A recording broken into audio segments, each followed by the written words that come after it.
Shalom Bapak Ibu dan Saudara-saudara yang dikasihi Tuhan dimanapun kita berada. Mengawali setiap aktivitas dan pekerjaan kita, marilah kita mendengarkan firman Tuhan yang menjadi dasar setiap kehidupan kita. Kita berdoa. Kasih karunia dan damai sejahtera dari Allah Bapa kita dan dari anaknya Tuhan Yesus Kristus menyertai kamu sekalian. Amin. Bapak Ibu dan Saudara-saudara yang dikasihi Tuhan, firman Tuhan yang menyapa kita pada hari ini tertulis dalam Mazmur 77 ayat 3, demikianlah dikatakan. Pada hari kesusahanku aku mencari Tuhan. Malam-malam tanganku terulur dan tidak menjadi lesu.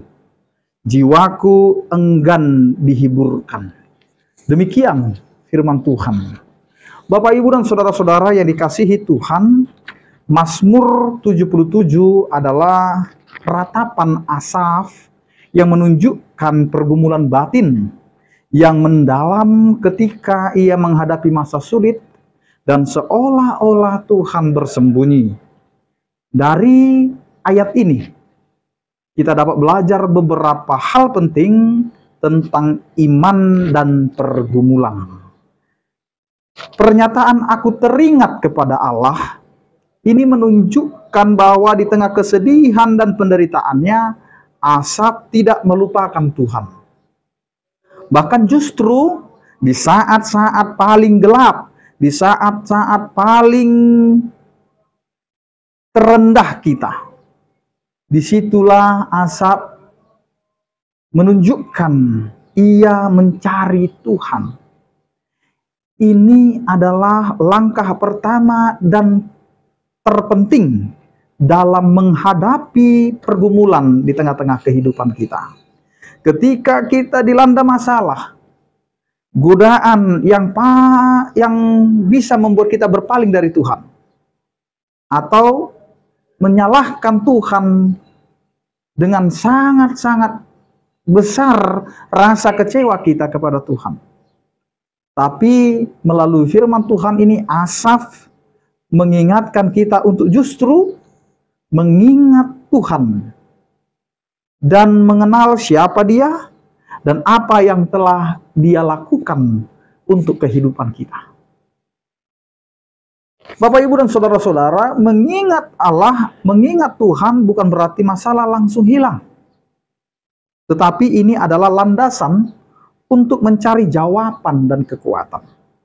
Ini adalah pengakuan bahwa meskipun kita merasa letih, lesu, ada pribadi yang lebih besar dari masalah kita. Yang kedua, Bapak, Ibu, dan Saudara-saudara, pernyataan aku mengeluh, aku merenung, dan rohku menjadi lesu. Ini adalah gambaran yang sangat jujur yang dia nyatakan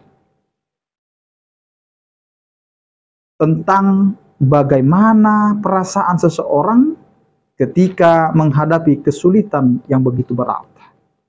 Mengeluh, Alkitab tidak melarang untuk mengeluh atau mengungkapkan kesedihan kepada Tuhan.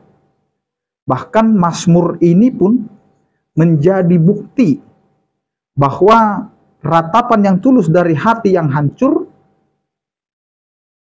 inilah yang ingin didengar Tuhan dari setiap kehidupan kita. Tuhan ingin kita datang kepadanya dengan segala kerapuhan dan kejujuran kita. Bukan dengan topeng kepura-puraan.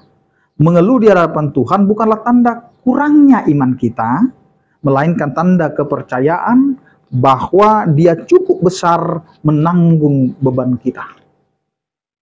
Merenung dan roh yang lesu, merenung atau merenungkan masalah secara berlebihan, terutama ketika kita hanya fokus kepada kesulitan tanpa melihat harapan, dapat menyebabkan roh kita lesu.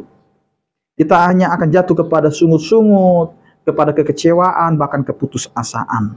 Ini adalah kondisi di mana hati menjadi tawar, kelelahan rohani yang ekstrim, dan akhirnya membuat semangat hilang, keputusasaan mulai merayap. Kita mungkin pernah merasakan hal yang sama. Pikiran kita terus berputar-putar pada masalah, dan semakin kita memikirkannya, semakin kita terasa lemah dan tidak percaya kepada Tuhan. Dan bahkan kita mulai tidak berdaya. Meskipun roh yang lesu adalah kondisi yang tidak menyenangkan, penting untuk diingat bahwa ini seringkali merupakan bagian dari proses pergumulan. Ini adalah tahap di mana kita mengakui kedalaman penderitaan kita dan keterbatasan diri kita. Namun, asap tidak berhenti di sini. Jika kita kembali membaca firman Tuhan kita hari ini yang tertulis dalam Mazmur 77, secara keseluruhan, kita akan melihat bagaimana ia kemudian beralih dari merenungkan kesusahan yang ada di dalam kehidupan secara pribadi kepada perenungan tentang perbuatan-perbuatan Allah yang begitu besar di masa lalu. Ini adalah kunci untuk mengatasi kelesuan roh yang ada dalam kehidupan kita. Ingat Bapak, Ibu, dan saudara-saudara, tidak apa-apa untuk merasa lemah dan lesu. Tetapi jangan tinggal di sana. Beranilah membawa keluhan Anda kepada Tuhan.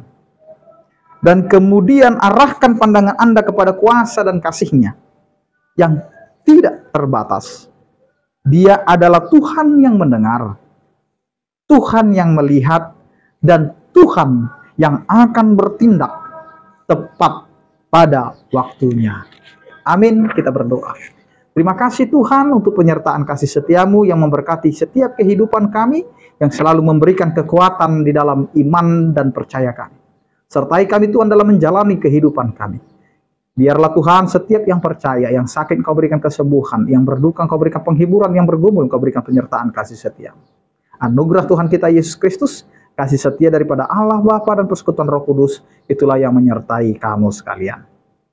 Amin. Selamat beraktivitas, tetap menjaga kesehatan. Salam sehat dari kami, Tuhan Yesus memberkati. Horas.